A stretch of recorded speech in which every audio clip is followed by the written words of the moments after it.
As pessoas passaram a noite inteira me perguntando aqui se o Olavo realmente morreu ou não, porque ontem começou a circular aí uma notícia, né, um boato na verdade, de que o Olavo teria falecido. E eu não sei. Eu não sei, eu não sou aluno do Olavo, eu não fui aluno do Olavo, eu não tenho o menor contato com o Olavo, então não sei dizer. Nesse sentido, ele continua vivo até que se confirme o contrário. Então, só para esclarecer aqui que eu não tenho a menor ideia se o Olavo está vivo ou morto. Mas tem coisa estranha acontecendo e eu não sei o que é. De qualquer maneira, se tiver alguma novidade, eu volto aqui e a gente comenta esse assunto. Então, primeiro ponto aqui para esclarecer, eu não sei.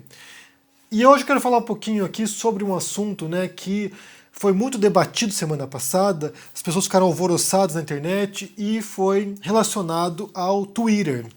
Há uma rede social que é uma das mais tóxicas que tem na internet, e essa rede social ela começou a verificar, né, pôr o selinho de verificação, o selinho de confirmação de que os perfis são reais, de alguns perfis negacionistas e alguns perfis que propagam fake news.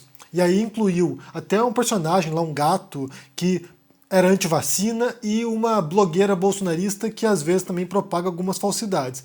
Então isso levou uma onda de repúdio na internet, as pessoas passaram a questionar a plataforma por que estava dando um selo de verificação a perfis negacionistas e não fazendo o contrário, né, que é punir esses perfis, que é retirar o conteúdo ou flaguear o conteúdo como falso ou até remover a conta. Como fizeram, por exemplo, com o Trump nos Estados Unidos. O Trump foi lá, usou as redes sociais para propagar falsidade, para incitar uma insurreição nos Estados Unidos que levou à invasão do Capitólio, e como punição, o Twitter baniu o Trump da sua rede.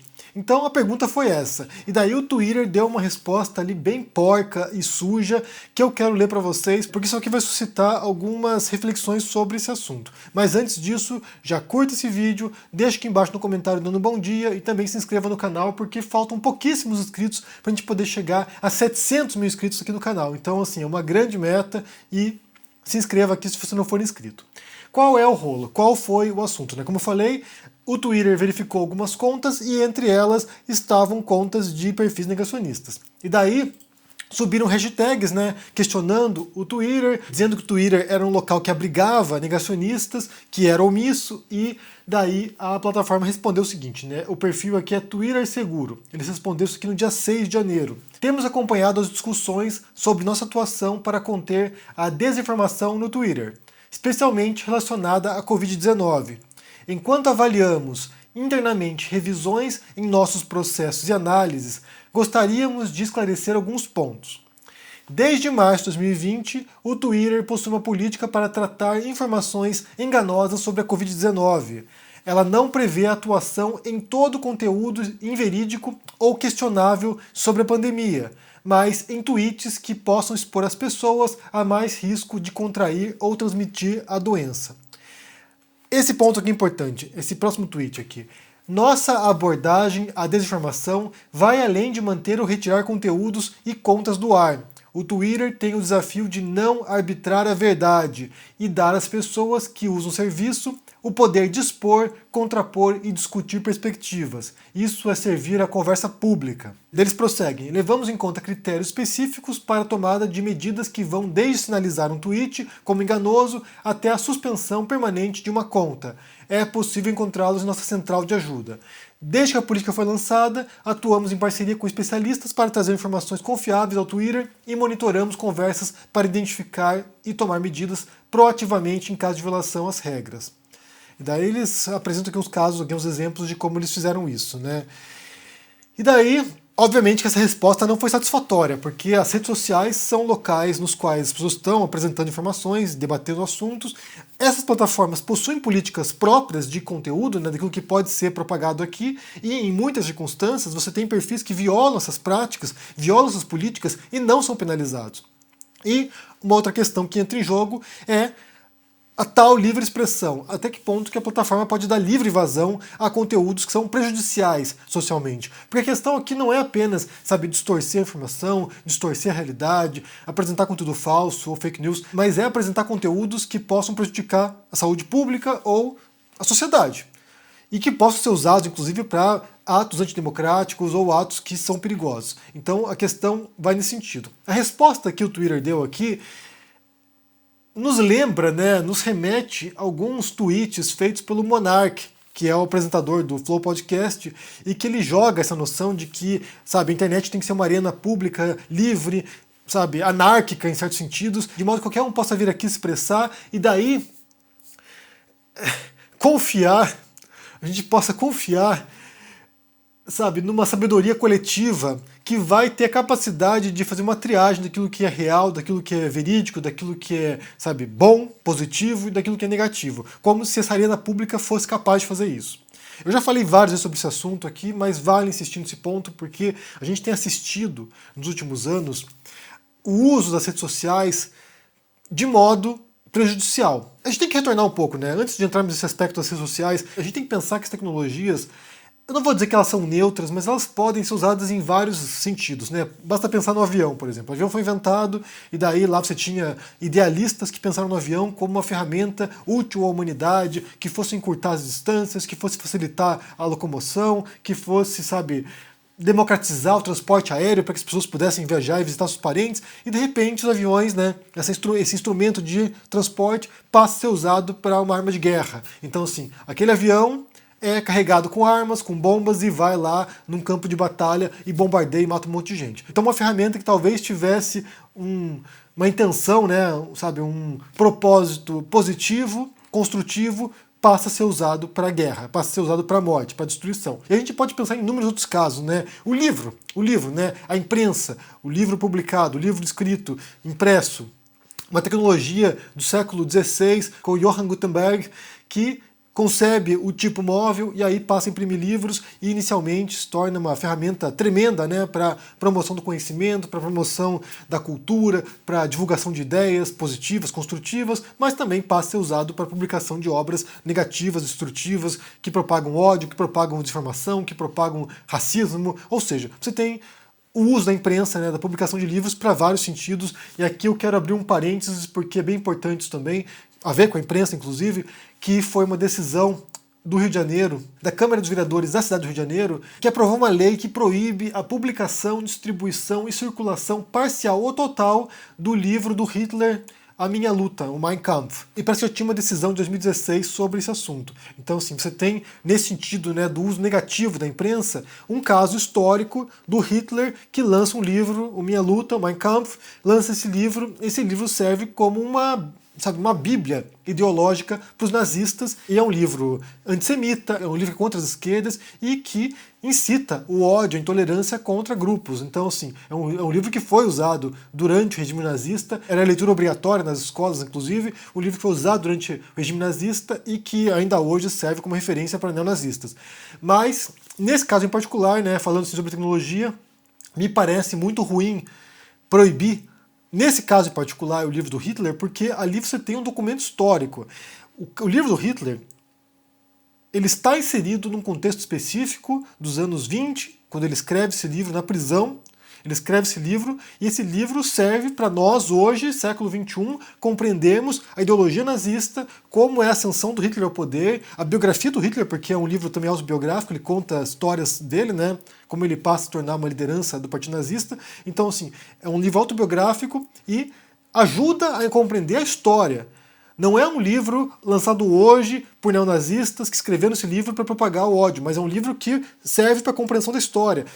Nesse sentido, a gente teria que proibir muitos livros que incitam ódio, que estimulam violência, que estimulam intolerância religiosa, por exemplo. A Bíblia foi usada inúmeras vezes ao longo da história da humanidade para incitar o ódio contra grupos, inclusive contra judeus. Então, assim, se fosse proibir livros que em algum momento da história incitaram o ódio, a gente teria que banir muita coisa, né? Teria que criar um índice aqui de livros que em algum momento instigaram antissemitismo, racismo, violência contra mulheres, violência contra homossexuais. Aí teria uma lista interminável de livros que já fizeram isso. Então, eu acho que aqui é perder perspectiva e proibir algo que é um documento histórico. É um livro racista, é um livro intolerante, é um livro de ódio, mas é um livro que é um documento histórico. Para quem pesquisa o nazismo, para quem estuda a história do nazismo, é uma obra fundamental e você não tem como compreender a psique do Hitler sem ler esse livro.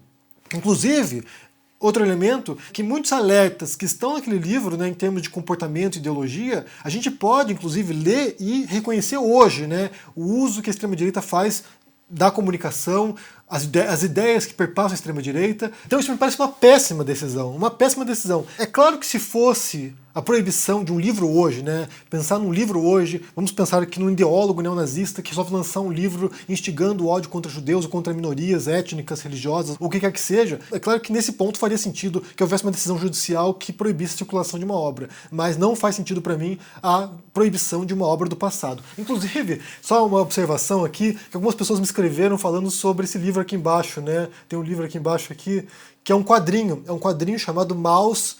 Eu já mostrei para vocês esse quadrinho anteriormente, então as pessoas acharam que fosse alguma coisa estranha aqui atrás, né? Porque é um assunto que eu estudo, é um assunto que eu pesquiso. Vou pôr a capa maior aqui do lado aqui para vocês verem. É um quadrinho importante, considerado um dos mais importantes quadrinhos da história, já também lançados, e que conta a história de um quadrinista conversando com seu pai, que era um sobrevivente de Auschwitz, e ele vai relatando qual era o cenário também nos anos 30 na Polônia e como o pai sobreviveu, né, e passou pelo Holocausto, ele e a esposa sobreviveram ao Holocausto, e relata essa história. É um livro bem chocante, é um quadrinho bem chocante mesmo, assim, é bem impactante, tem cenas muito fortes, e nesse sentido, como eu falei, vale conhecer o passado, vale ler essas histórias, para que nos sirva de alerta. Tem grupos hoje que adotam essas ideias e que estão no governo, inclusive. Então, nesse sentido, me parece uma má ideia. Mas como eu falei, se fosse um livro hoje, recente, recém-lançado, aí sim a gente poderia pensar, né? Bem, o neonazista publicando suas ideias aqui não deve ser aceito, não deve ser veiculado. Isso é um crime. Inclusive é um crime no Código Penal.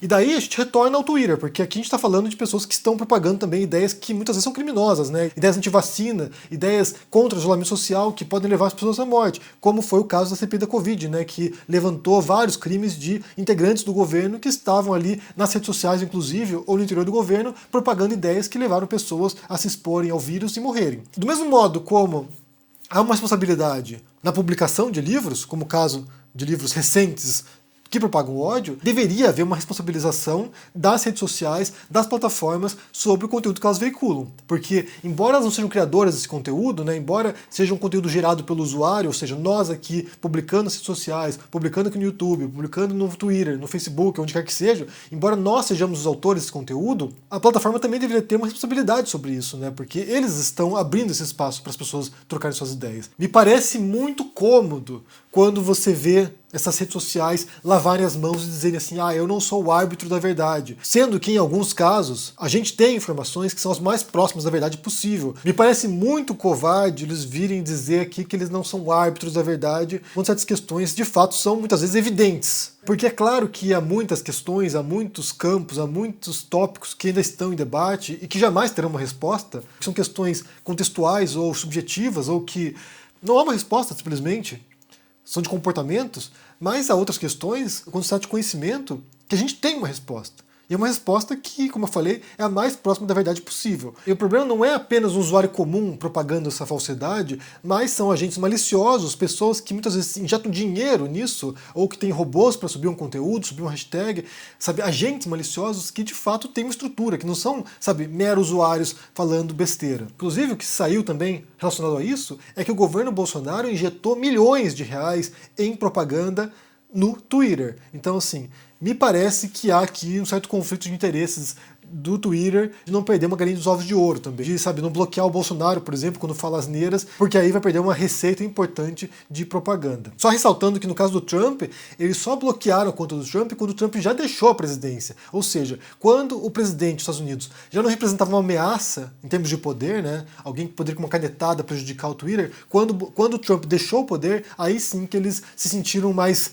sabe, confiantes para poder bloquear a conta do Trump. Quem sabe não seja o que vai acontecer com o Bolsonaro, né? Uma vez que ele deixa o poder, daí o Twitter, não, agora a gente pode bloquear o Bolsonaro porque agora já é irrelevante e inofensivo. Só lembrando que esse ano é ano eleitoral e essas redes sociais elas terão um papel preponderante na veiculação de ideias e de conteúdos, do mesmo modo que já foi o que aconteceu em 2018. E também, só pensando no Twitter em particular, é uma rede social na qual muitos jornalistas, né, muitos comunicadores, muitos influenciadores estão presentes ali, embora não seja tão popular com o público geral, mas tem muita gente relevante ali dentro que acaba pautando o debate também. Então o que acontece ali dentro, embora seja um universo bem mais restrito do que o Facebook ou outras redes sociais, o que acontece ali dentro acaba respingando para fora, indo para jornais, indo para a imprensa, e aí sim é um espaço, como eu falei, para manipulação do debate público e manipulação da percepção das pessoas. Então, como eu falei, a postura do Twitter diante dessa questão foi vergonhosa, foi covarde, foi vergonhosa. Eu quero saber o que vocês pensam sobre essa história toda aí. Primeiro sobre essa história aí do Twitter, lavando as mãos, né? A gente não é árbitro da verdade, a gente não pode avaliar o que é real do que não é.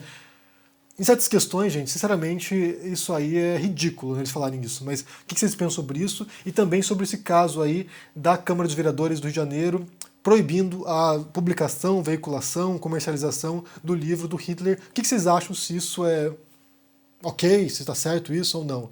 Eu acho que é um erro. Como eu falei, é um documento histórico ali. É algo que nos ajuda a compreender o passado e o presente. E a retórica de governantes populistas de extrema-direita, como Bolsonaro, que adotam muitos elementos da retórica e da ideologia fascista e nazista. Então, acho que é um erro. Mas o que vocês pensam? Deixa aqui embaixo, deixa o joinha, se inscreva no canal, se torne um membro ou apoiador para dar uma força e se cuide por aí. Um abração e até mais. Tchau!